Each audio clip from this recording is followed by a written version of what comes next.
নমস্কার। আমার আজকের নিবেদন কবি প্রেমেন্দ্র মিত্রের লেখা কবিতা আগমনী। বর্ষা করে যাব যাব, শীত এখনো দূর, এরই মধ্যে মিঠে কিন্তু হয়েছে রোদ্দুর। মেঘগুলো সব দূর আকাশে, পারছে না ঠিক বুঝতে ঝরবে নাকি যাবে উড়ে অন্য কোথাও খুঁজতে। থেকে থেকে তাই কি শুনি বুক কাঁপানো ডাক, হাঁকটা যতই হোক না জবর, মধ্যে ফাঁকির ফাঁক।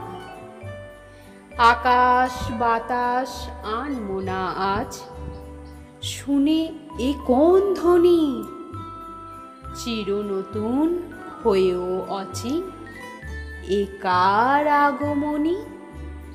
নমস্কার। কবিতাটি ভালো লেগে থাকলে লাইক, শেয়ার ও কমেন্ট করতে ভুলবেন না। অবশ্যই সাবস্ক্রাইব করবেন, পাশে থাকবেন।